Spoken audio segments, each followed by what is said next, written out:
Hey everybody, I'm Trevor. And I'm depressed. And we are the Anthony and Todd Show. And today, we're going to get real mad at our worst songs of the year. Yeah. This is going to be fun. A fun initiative into the best moments of the show. This two-part series where we're doing the worst of songs and albums. This video, we're obviously covering songs as we mentioned before, and I feel like our worst videos over the years have always been like some of our best. Like I really have enjoyed our Nicki I just Minaj. like to get mad at things. I just and think talk about why I don't like them. I think it allows me to just be even bigger white nerd than I already am, and just use my full white privilege to just like go out and be just a shithead. On things that deserve it, or just things that are just terrible.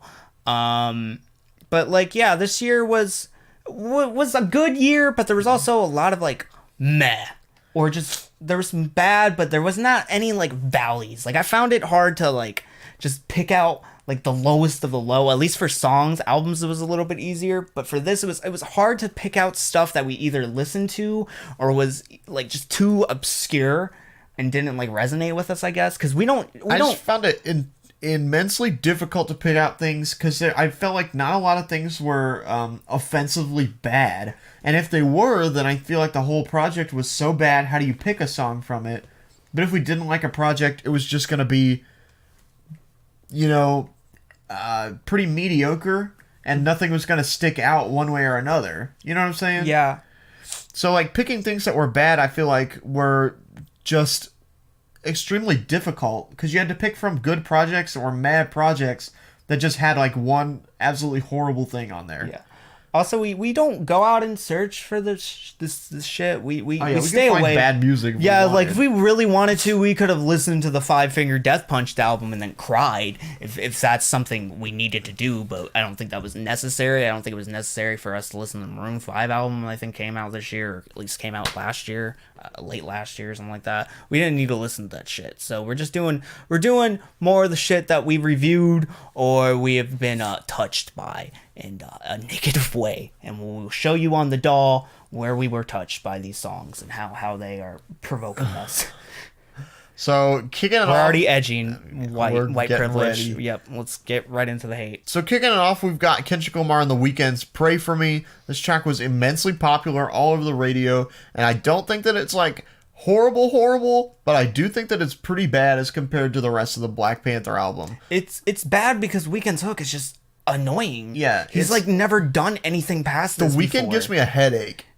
He really does, and like him carrying around Kendrick, like Kendrick has similar bars to that were on All the Stars, but SZA like brings a better atmosphere to the track. When you have Weeknd suffocating the track and like an okay Kendrick verse, it just doesn't feel. Yeah, it doesn't feel. It just felt like a cash grab for a film, and it just didn't feel like it should have been in existence at all. And it's a shame it was actually part of the film. Yeah. Next we got No Brainer by DJ Khaled featuring Justin Bieber, Chance the Rapper, and Quavo. So this is the same crew that made I'm the One like a year ago or 2 years ago, which I actually found to be a pretty enjoyable pop track. No Brainer is not an enjoyable pop track.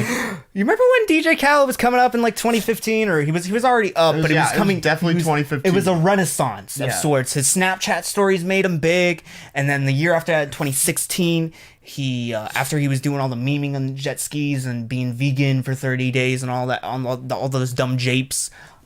He released Major Key, which is okay. Yeah, like it had great hits with like Jay-Z and like Future and Nas. Who actually his album was done back then. And then he realized, oh, this is bad, and then Kanye finished it, and it was still bad. But yeah, DJ Khaled post Major Key has never done anything of importance. He's still doing the same japes, the same jokes. And I really hope he should just go spend time fathering his son and learning how to DJ. I also saw DJ Khaled when I went to go see the On the Run tour as well. He opened for Beyonce and Jay-Z as well as Chloe X Haley. And DJ Khaled would play like maybe one or two like lines from his songs, and then he would just cut the music and dance on stage in a tracksuit, and that was the entire show. Yeah, so entertaining, yes, but musically fulfilling, definitely not. Yeah, DJ Khaled is just making some of the most nasty, stupid decisions. Sweet tooth pop trap that just doesn't deserve to exist. Chance is corny as a human being.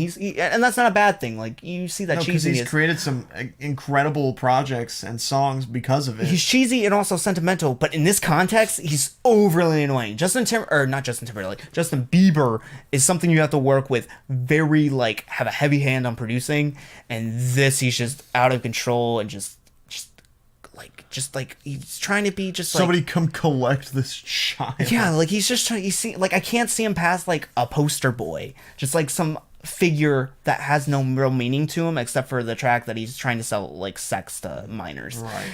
And then Quavo is just an saturation of trap and should just be locked up with the rest of the Migos in a room for a year so they can reflect on their time. Maybe relax a bit and just come back, chill, stop making a song every 10 seconds, and then come through with walk it like I talk it out my differences with my friends and family. And then maybe they can get their lives in order and not put out bad music next year. But DJ Khaled, just go raise your kid. Just go spend time. Take a year off. Take a few years off and just you seem like you're well off. Learn how to DJ, raise your kid, learn some fresh dance moves, stay healthy, those continue dance to moves are pretty fresh. Learn some more fresh dance moves, and just live Take life. up smoking. Yeah, find the next Snapchat, which is Vine 2. It's probably what the next Snapchat's gonna be. The next memes or TikTok. DJ Khaled should get a TikTok. Ooh, and then people should do duets with him and bully him, which is the best of TikTok. Okay, I've been ranting too much. This is going to be the entire video of just us shitting on songs and not even really explaining them. Next is Lil Yachty and Digital Nas's track Revenge. This sacrilegiously pulls from The Who's Baba O'Reilly, which is a really incredible track to begin with, and it just makes it into something like a Frankenstein's track that just never should have been created. I ironically like this. Did you say erotically? This song gets me wet. I cream my jorts every time I hear this track. Every time I hear the Who being sampled, I lose it. But this song I like ironically because it's just so awkward, and that's what I appreciate about Lil Yachty. But this is just so stupid that I cannot support it. I remember when I showed this to Trevor, and I just had it playing without even explaining what it was. And it's just this Who sample, and then it cuts to Lil Yachty, and it's just so stupid. It doesn't fit at all. It's really bad. And it's it didn't make up any of his albums that came out after this, both Little Boat 2 and Nut to Prove. Which is probably because the royalties for this song are so high, but this song is just stupid. I definitely recommend you cringe listen to this song.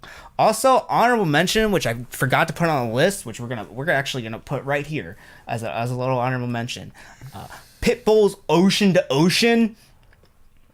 Forgot to put that on the list. Listen to that this morning.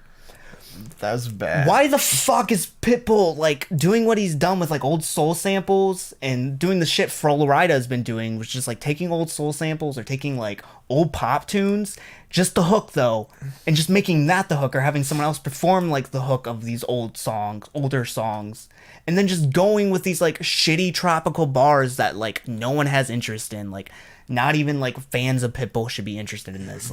Attaching this to an even shittier franchise, which is DC at this point, the DC film franchise and Aquaman. Who the fuck okayed this? Aquaman. This is DC trying to copy Black Panther, but only listening to King's Dead. And just oh, it's stupid, so it's good. We have our version of J-Rock as Pitbull. Okay, moving on. We have Rap Devil by Machine Gun Kelly. Machine Gun Kelly, go to bed. You're yelling at an old man. Go to bed. That's it. Don't talk anymore. Okay. Next we have the Carters with APESHIT. imagine your disappointment when Beyonce puts out one of the greatest pop albums of our generation, Lemonade, in 2016. Incredible. Her husband claps back and says, I'm going to make an album to capitalize on this, 444 by Jay-Z, which had one of the best songs of last year on it, The Story of OJ. So imagine our disappointment when, coming out of nowhere, Beyonce and Jay-Z decide to finally team up once again under the name The Carters and drop a trap song. Trap is dead. To the point where we have post-trap. Like, post-trap is a thing, and we have almost, like, parody trap now. Like, Logan Paul last year killed trap. Like, it's done. We're in post-trap. Migos are killing trap still. Trap is dead, and Migos are still beating the shit out of it. There's no reason. Now Beyonce and Jay-Z are digging out the corpse of trap and trying to like, capitalize on it in the worst way after having one of, like, the harshest, like, marital problems in the public eye in a long while. After a really great album, and an album that's okay to good, to just drop a shitty trap track that just is pointless and has a Quavo. This is such a hello fellow teens moment. Like, I don't even know what else to say about it besides, like, Beyonce and Jay-Z, I feel like, have always been more or less innovators in their genre. And so coming out of here with a track like the first one that they're doing together since what? Crazy in Love or something? Or On the Run? Like, this, it's just such a disappointment because I think it could have been something super good. And I think that the whole Carter's album could have been something really good, but it just wasn't. Yeah. And APESHIT is our first glance into that. Also, I think we were wrong. The last Jay-Z and Beyonce collaboration was the Beyonce sample on 444. I forget the track. I think it's Family Issues or something like that. That's true. Yeah. I mean, the only like super notable one, Crazy in Love, definitely. Coming in next, we've got A$AP Rocky's CALLDROPS featuring Kodak Black from Testing. I'm baffled that people are still supporting Kodak Black, even though he blatantly murdered somebody in cold blood. Can we get to the biggest pointer of the song? It sucks. Yeah, no, yeah, it does. Yeah, it does. And it has someone who was in jail instead of actually, like, committing their time. Even though our jail system is terrible. Yeah, that's why Lil Pump is in there now. Our prison system is that's not that's like Australia's prison system. Didn't you get, like, arrested in, like, a foreign country or something like that? I don't think so. Was it Australia or was it? I don't know. It doesn't fucking matter. So many layers to this I hate. A$AP Rocky inspired Jaden Smith. There's points to it. Jaden Smith is now inspiring A$AP Rocky. We're going full circle because A$AP Rocky and his spaciness, and also Brockhampton and especially Bareface, inspired Jaden Smith. And some moments on Sire, like some of the, like, out there moments where he's just going some super, like, spacey moments, and things that he would later do on Electric album and his latest A Cool Tape Story, whatever the fuck it's called, is essentially what Rocky's doing on this. And it's weird because he's ripping off Jaden Smith. And it's this light guitar medley, and A$AP Rock is asleep on the track. He's snoring. And it's that for the longest time period. And then you get a verse over this phone from Kodak Black, who's in jail, who has committed crimes, who has done unethical deeds, and going back to our prison system. It's fucked up, but, like, if you are obviously committed this crime, so every time Kodak gets released, there's a huge, like, fan base. It's like, free Kodak, he didn't do anything. Free Kodak. Kodak gets released. He does another crime, and it just lands himself right back into jail. So Rocky's asleep, and it's 3 a.m., and they're snoring, and Ferg is recording what's going on, and all of a sudden the phone rings, goes, "Hey, Rock, you can call me back. This is Kodak. I'm in jail again. Can you bail me out? Can you bail me out, man?" And then, end of track. Okay, can we... this is also indicative of a bigger thing. We got Takeshi 6ix9ine releasing music when he's in jail. We got Bobby Shmurda releasing a verse when he's in jail. That was well deserved. and now we got Kodak Black. How is this legal? Like, we should Gucci Mane doing stuff when he was in jail. Yeah, but, like, Gucci Mane's... I'll let him slide. I guess I'll let Bobby slide to a certain extent because I don't remember what Bobby Smurda put. He killed somebody. Did he? I thought it was like I think Gucci Mane like he stole like iPhones or something like that. Something like that. Suge Knight was in jail for manslaughter. Yeah, He's actually done stuff since. But like, if you're in jail for like crimes that are terrible, unethically like pleasing, like X, Kodak, Takeshi, don't do anything. Because like I believe everyone deserves a second chance, and I think this is something I'll probably get into and when we reflect on 2018. But like, everyone deserves a second chance, but you have to let time pass before you were able to earn it. Because I don't think an eye for an eye. I don't think if you kill someone, you should receive the death penalty or any of that. Because then you're just we're putting you. Yeah, on the it's the same deal. But like, I feel like everyone should have a chance to have a second chance and learn from the mistakes. But they actually have to learn through the mistakes and face struggle. And Kodak, it hasn't. No. We can also put ZZ on there, but I don't think that's as bad because it's saved by like Travis Scott, and it's just a shitty kind of dancehall inspired track. So like there's a ton of shitty dancehall that we can put on here, but like this is my least favorite Kodak track that's appeared this year because it came on an album that just had so many flaws to it. It's really, I mean, that's just the lowest point of an album that has many low points. And many like highs too. Yeah, Testing had tons of highs too, but like so many dark pits, and this is the darkest, and so many layers that A$AP Rocky is like not even original at this point. He's just ripping off someone else who is inspired by him. Now we got Kodak, and it's just like, what the fuck? He's just ripping off himself. We probably should move on before this becomes redundant. Next we got Justin Timberlake's Young Man. This album, Man in the Woods, had a lot of just really, really low points on it. Just but cringy. I think Young Man is the cringiest of all. If you listen to like the lyrics, it sounds like a parody song. Oh, what is like, it? What is it? Your mama's looking sexy, might have you another sibling or something like that. Yeah. It's dad rap. Because you're a young man. I'm like, oh jeez. It's the most cheesiest display of dad rap without any of the good characteristics that would make it like fun or interesting. Mm-hmm. Just being just like catering. Jessica Biel has a little acting role when she's talking to her son, and Herman Justin Timberlake are talking to their son, and she seems so forced. Like she's an actress. She's also a voice actress. She's in BoJack, and she can't fucking act. It seems so fucking forced and fake. It's like not a real moment. It's like they're setting up like a family photo. It's not real. It's set up. It doesn't seem natural. Man of the Woods is an album that is all unnatural. Justin Timberlake is not a Man of the Woods. The song is supposed to be kind of like a southern twang, but Justin isn't that. So like there's no elements in this that like add up, and it's just cheesy and catering to any other audience that will be able to listen to this, I guess. Next we got Paul McCartney's Fuh You. This is one of the singles from Paul McCartney's Egypt station, and this is honestly just, it's bad because it's out of touch and extremely out of character with Paul McCartney.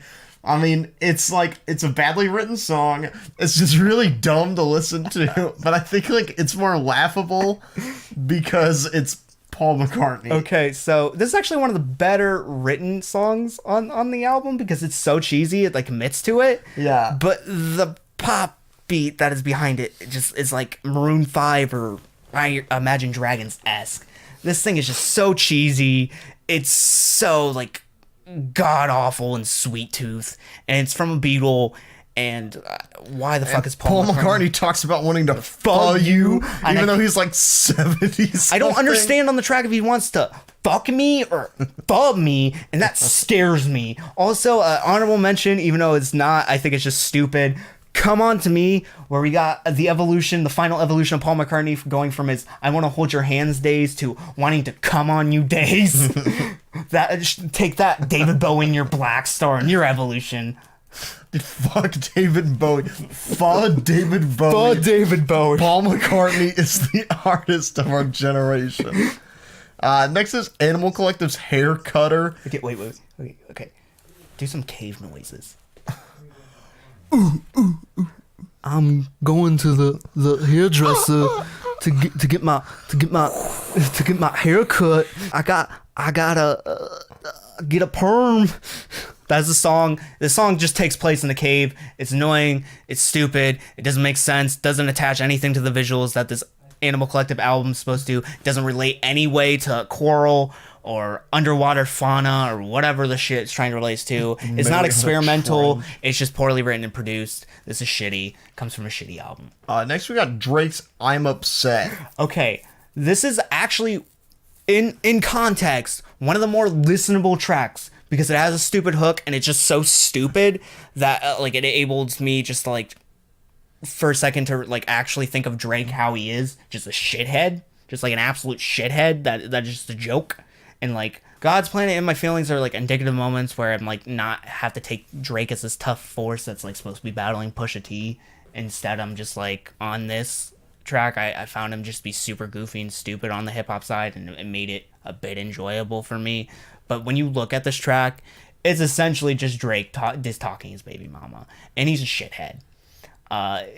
Drake had a one night stand with a woman that conceived a child and hid the child, not because like in a way like Beyonce or Kanye and Kim hid their children. It was more of just like, oh, I gotta hide this mistake. He complains about having to play like child services, and it just makes him seem like he's just a shit dad, and just like he is really inconsiderate of his baby mama and not really treating him like a person. Just like, I fucked you, you're just a sexual object for me. Like, I'm upset. I'm upset. Yeah. Yeah, but yeah, there's probably a bunch of other Drake moments I can put in here. I can also put him choking after Pusha killed him on the story of Adidas. But yeah, he's just a shithead. Moving on, we got Camila Cabello's Never Be the Same. Okay, ready? Yeah. Sympathy! Okay, let me not do it as loud. Sympathy! I killed a bee! Camila Cabello is already high-pitched as it is, and when you pitch her up, it made me want to jump off a bridge. I mean, it's ear-raking. It sounds so high frequency and just bad. Dolphins can communicate with her.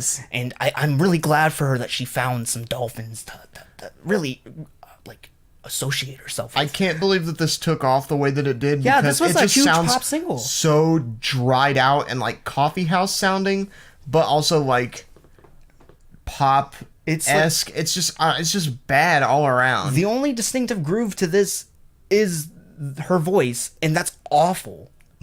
It's terrible.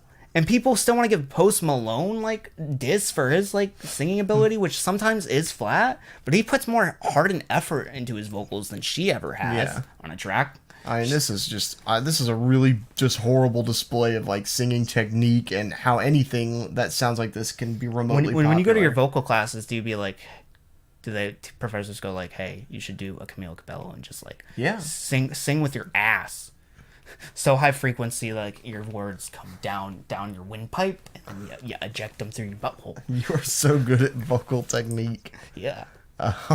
Next we have 6ix9ine's track FEFE. This song, one thing I will give this song credit, it kind of has a decent to maybe okay enjoyable hook. And the production isn't really the worst part about this. It's the fact that like two of the biggest assholes in hip hop, and one person who shouldn't even be making music because he's a sex offender. He's like he like had a sex tape with like a 14-year-old. He shouldn't be like not near any schools. He should also like stay away from playgrounds and parks. And if they play the song on air and it plays in a park, I think he should legally be able to go to jail. But like he just came out of prison. He just came out of jail for like even like things for that. Also racketing.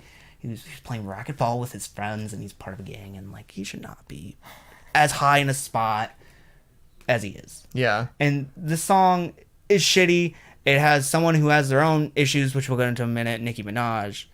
And it's just trash. Like the verses on this are trash, and it has decent production from Murda Beatz and an okay kind of addictive hook, but like nothing that would make the verses attached to it or the personnel attached to it or anything enjoyable. Yeah. Or actually anything but the worst. Next we got Lil Dicky and Chris Brown's Freaky Friday. Honestly, in theory, speaking of going to jail, that's good. Another good point. In theory, in theory, when Little Dicky has a bigger concept, I usually enjoy it.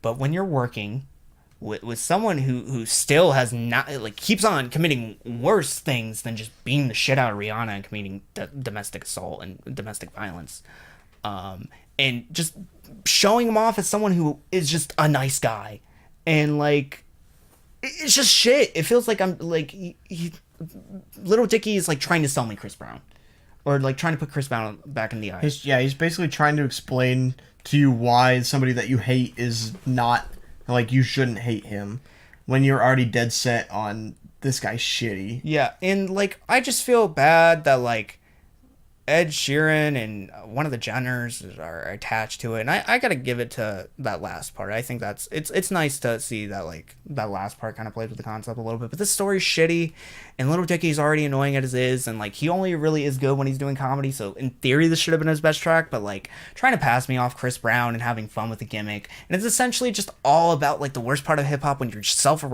like identifying with your, not the struggles of your race in like a good way or a thought-provoking way, but just straight up being, I'm white, oh, I have a small dick, oh, I'm black, I have a large penis. Like, what the fuck? Like, that's just, not only is that kind of racist, that's just stupid.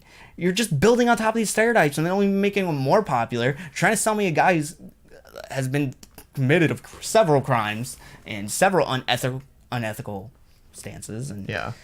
just, why the fuck is he, these two things, like, we're in a year where just, again, we're just getting more of these people trying to be shoved down my throat. Next we got Real One, Enzo Amore, Phoenix.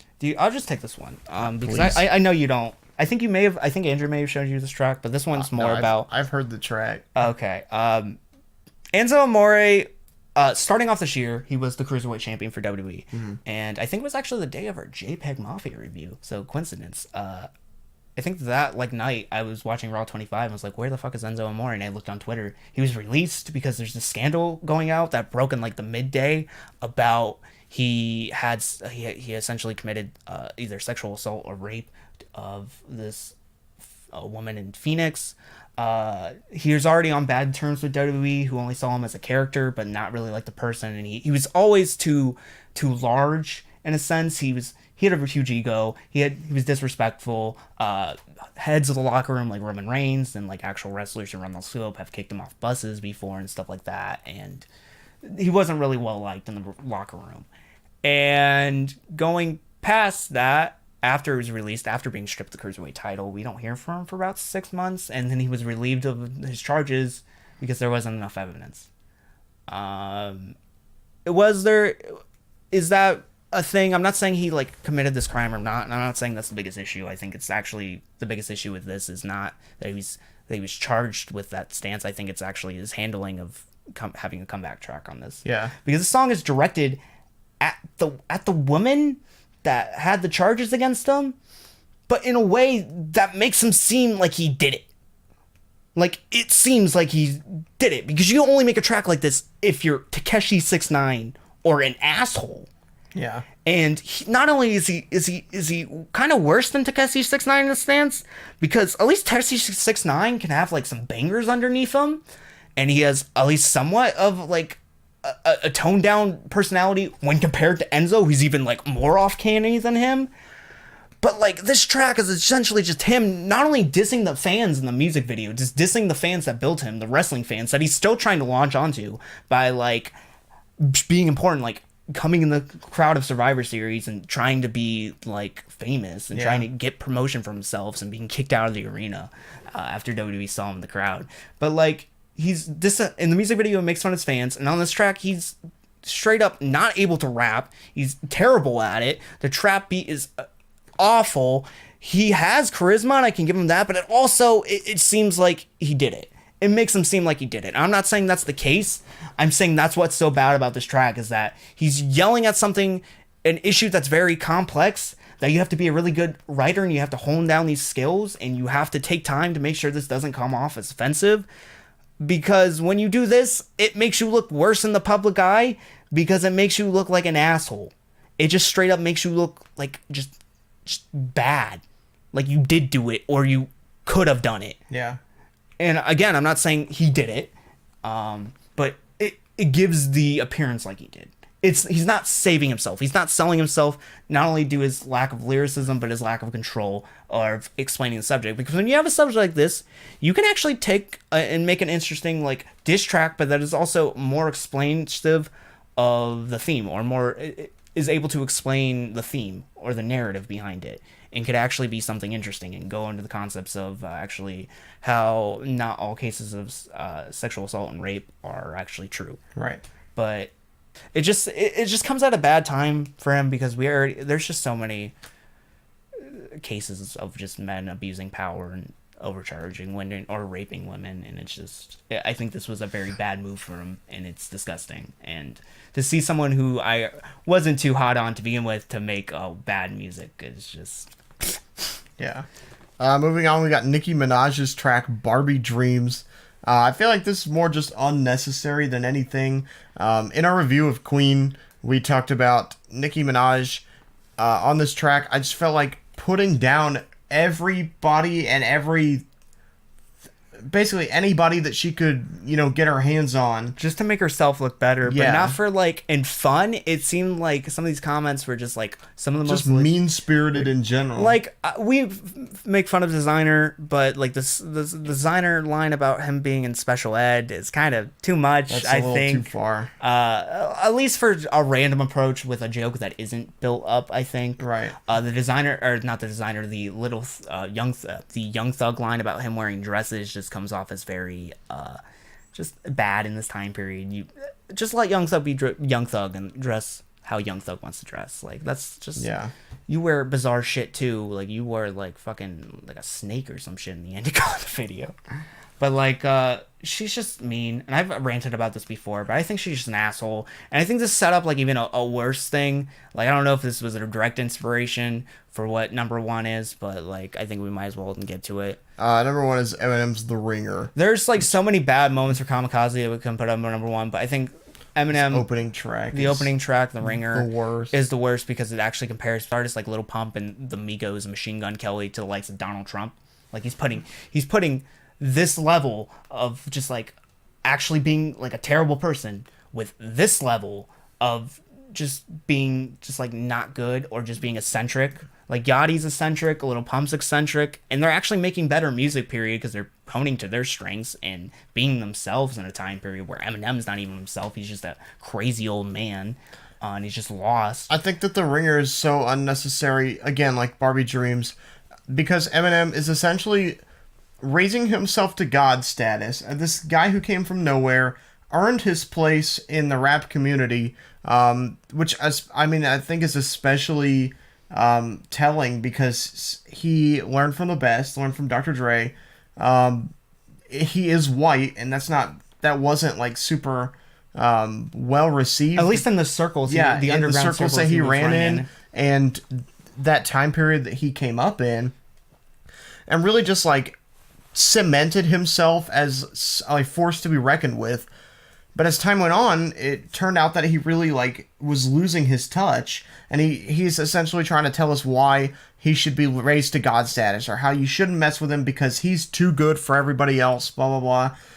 Literally just, it reminds me of that Simpsons episode where Grandpa's on the newspaper, it says old man yells at cloud. Yeah, that's literally Eminem. the meme that's Just, running around. I mean, he's just yelling at everybody who remotely disagrees with him, or is like doesn't respect who he is, I guess. Yeah. And when he does things like this, it puts him in a catch-22, because he's not going to be respected after he pulls a stunt like this. I mean, he might as well release a diss track against my grandpa or something. Yeah. Because he said, I don't really care for Eminem. And also, he disses Donald Trump, but he actually has the same characteristics of Donald Trump, just only listening to himself, being an echo chamber, but not a cool Paul Barman one, but like just a white privileged, rich 1% echo chamber, which is the same one Donald Trump is in. So if you're really gonna diss him, how about you prove to be better than him? He's just a shithead, and like the disses that he's throwing at all these younger artists, I can understand like some of them, but like why? Like, why are you bringing Machine Gun Kelly back into prevalence? He was already on his way out. Dormant. He was a dormant volcano. There's really no reason that he even should have beef or should have brought up probably 95% of the people on here. And he like yelled at people because they didn't like his album, and he was dissing his fans. That was later on. And like dissing, yeah, but I mean, the concept of the whole thing, dissing the people that raised you up into what you are now, I think is just sad and ridiculous. And for that reason, Eminem's at our number one spot of worst songs. Yeah, I don't think it could get worse. I wouldn't think Eminem would be on our worst list this year. I thought we were gonna have a long binge after Revival, after we gave that the worst album last year, to like reflect. He was gonna like reflect and maybe mature and change his sound, but no, just back into the shit. The opposite of reflecting and maturing. Just like what's refracting? Refracting. Yeah, I know some science terms. Boy. Yeah, that's gonna wrap it up for these reviews. I'm gonna put up 2 of our favorite negative reviews of the year. I'm gonna put our Nicki Minaj review on the screen. I'm also gonna put our I think Edible Collective review was also one of my favorites, so I'm gonna put that on screen if you want. Actually, no, the Paul McCartney review. That's a good one, even though it's not super negative. But yeah, I'm going to put those reviews on the screen if you want to watch that. If you want to listen to us in audio form, we got a weekly podcast on Apple Music, Spotify. Links down below in the description. If you want to talk with us about music, we got Discord down below. But until next time, guys, I've been Vincent. I'm Trevor. And see ya, boyos. Bye, everybody.